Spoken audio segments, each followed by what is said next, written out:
Hi, it's Laura from Six Figure Writing Secrets.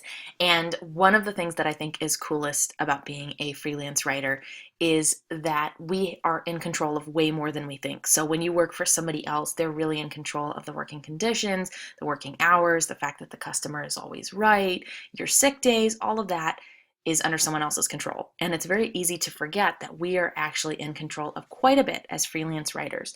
That even includes burnout because you are in control of how you respond to burnout as a freelance writer. So let's dig into how to handle this situation when you feel overwhelmed, burned out, and tired with your freelance writing career. Remember, burnout can happen for any number of reasons. Perhaps you've taken on too much work. This would indicate that you are in the feast or famine cycle, which a lot of freelancers find themselves in, meaning that they're really, really busy one month or one specific season, and then things drop off to almost nothing and they're barely able to make things work.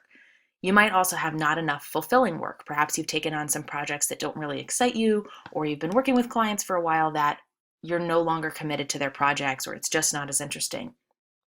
Another indication of potential burnout is that your rates are too low. If you're not feeling that you're being fairly satisfied by what you're being paid from your freelance writing clients, it's a sign that you need to raise your rates. And then finally, general boredom impacts everyone, and it can certainly impact freelance writers. So any one of these or a combination can contribute to the feeling of burnout. But there are a couple of different things that you can try to do when you feel burned out. It's really easy to get sucked into this cycle of feeling that you're overwhelmed, there's nothing else you can do, you're just frustrated, you're sick of your business, and you're not really sure what to do next. But you are in more control than you think you are. So here are a couple of things that you can try. First of all, take a planned vacation or series of days off. Your vacation doesn't even need to be a real vacation, but you can tell your clients that it is. So what I mean by this is take a couple of days off, go visit family, go do some things that are fun, stay in your bed and watch Netflix for 2 or 3 days. Tell your clients that you're on vacation or that you're visiting family or you're just unreachable. This has a couple of major benefits. It gets your creative juices flowing again. Sometimes when you've had to work creatively as a freelance writer for a long period of hours, or if you're overwhelmed with clients, it's easy to feel writer's block or that you just don't have great ideas like you used to, or when you sit down to write, the words aren't coming to you as easily. So a planned vacation or even a couple of days off can help get that started again.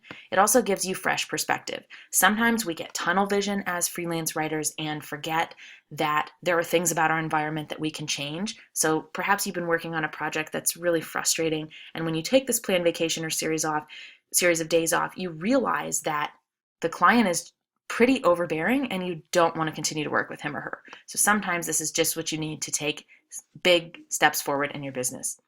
And finally, it also immediately addresses the frustration. It gives you that space mentally to think about what is causing you to feel this way and how you can then determine a solution about what you need to do in your business next to address that problem.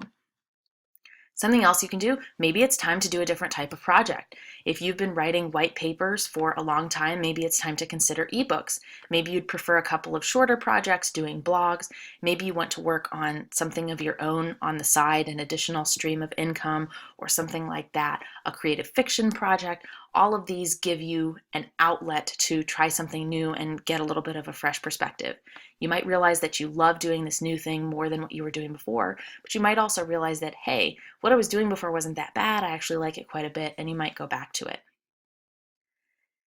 As I mentioned before, being paid too low is one factor that can contribute to burnout. You might not realize it until you take a break or a step back from your business and assess things.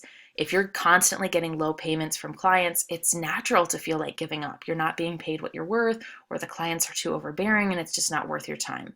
So if your work quality will justify an increase in rates, then this is normal to raise your rates every 6 months or 1 year. Next, firing clients. This is something that I advocate a lot to the freelancers that I coach, and it seems counterintuitive for growing your business, but sometimes it's necessary for success. You outgrow clients, you outgrow projects, and you outgrow rates. Sometimes it's just not a good fit anymore. You could even bring on a new client who is draining you emotionally, and it's time to let them go. When you are working in a business where you're providing a service, you have a limited amount of time and energy. And if you are giving that to bad clients, you don't have the mental space or the time commitment to work for good clients. So you have to clear the decks of these bad clients in order to work with the good ones. When you get that fresh perspective by taking a day off, also consider whether this is a long-standing problem. Have you been burned out for a long time and you've already tried all of these methods and it's just not working? You may need to go in another direction. Perhaps you need to pursue an alternative form of a revenue stream, blogging for yourself, creating online courses, getting into a new type of business altogether, doing consulting.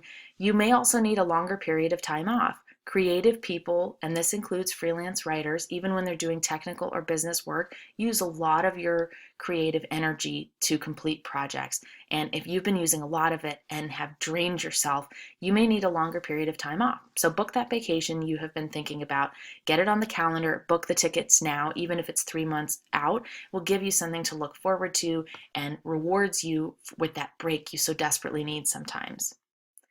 If you'd like to learn more about freelance writing, building a business, visit sixfigurewritingsecrets.com.